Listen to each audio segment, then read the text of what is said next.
Israel और Hamas के बीच भीषण युद्ध चल रहा है। दोनों तरफ की फौजें युद्ध लड़ रही हैं, लेकिन इस जंग के सूत्रधार कहां हैं? हमने आपको पहले बताया है कि हमास का चीफ इस्माइल हानिये गाजा से दूर कतर में एक 5 स्टार होटल में आराम से रह रहा है। लेकिन हर दिन मीडिया के सामने आने वाले इजराइल के प्रधानमंत्री बेंजामिन नेतन्याहू कहां रहते हैं, उनकी सुरक्षा कैसी है, क्या वो पीएम आवास में रहते हैं या किसी बंकर में या फिर कहीं और सत्ता में? आज हमने उन पर एक छोटी सी कुंजी तैयार की है। इजरायली मीडिया का दावा है कि बेंजामिन नेतन्याहू प्रधानमंत्री के लिए तय आवास में नहीं रहते हैं, बल्कि वो अपने दोस्त के घर पर रहते हैं। नेतन्याहू और उनकी फैमिली कई दिन से सरकारी घर में नहीं है। वो अपने अरबपति अमेरिकी दोस्त सिमोन फेलिक के आलीशान विला में मौजूद हैं। सिमोन फेलिक का ये विला इजराइल की राजधानी यरूशलेम में ही है। अमेरिकी अरबपति सिमोन फेलिक को ड्यूटी फ्री स्टोर टाइकून कहा जाता है। नेतन्याहू के शेफ समेत उनका तमाम पर्सनल स्टाफ भी यहीं पर है।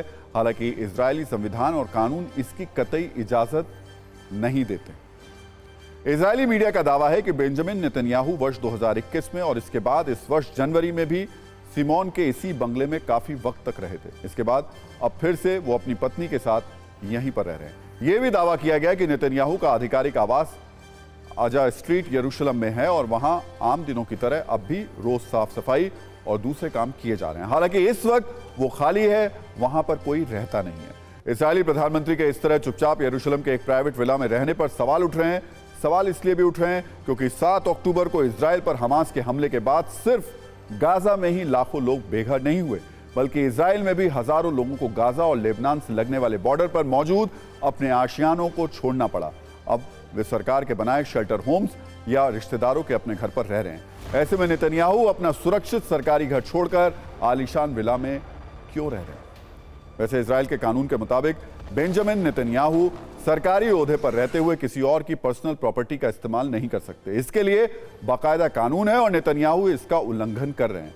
वो पर्सनल शेफ को भी अपने साथ रखते हैं, जिसे सैलरी टैक्स पेयर्स के पैसे से मिलती है। इसके अलावा एक सीक्रेसी एक्ट भी है और ये पर्सनल स्पेस में गवर्नमेंट वर्क की मंजूरी नहीं देता है। ये सारे सवाल लोगों के मन में तो हैं, लेकिन युद्ध के कारण इस पर दबी जुबान से ही चर्चा हो रही है। आपको बता दें कि इससे पहले बेंजामिन नेतन्याहू के बेटे के युद्ध में शामिल नहीं होने पर सवाल उठ चुके हैं। इजराइल में करीब 3 लाख रिजर्व सैनिक हैं। दुनिया के अलग अलग कोने से लोग अपने देश के लिए इजराइल पहुंच रहे हैं, जबकि नेतन्याहू के बेटे यायर अमेरिका में हैं। एक वीडियो भी वायरल हुआ है जिसमें दावा किया जा रहा है कि नेतन्याहू के बेटे मियामी में समंदर किनारे मौज मस्ती कर रहे हैं। वैसे इस सब के बीच बेंजामिन नेतन्याहू लोगों से लगातार सेना में शामिल होने की अपील कर रहे हैं। מאז תחילת המלחמה הקמנו 600 כיתות כוננות חדשות, גם עם משלוחי נשק רבים שאנחנו מביאים מחו"ל, ונוסיף עוד כוחות למאמץ הזה. אנחנו מעודדים אזרחים ועוזרים לאזרחים להתחמש בנשק אישי להגנה, עושים זאת בצורה מבוקרת. चलिए, तो इसको लेकर के तमाम सवाल खड़े भी हो रहे हैं, लेकिन इस सब के बीच में जो तस्वीरें आई हैं, कुछ लोग कह रहे हैं कि ये तस्वीर पुरानी है और इसको इस वक्त जानबूझकर एक प्रोपेगेंडा के तहत सर्कुलेट किया जा रहा है।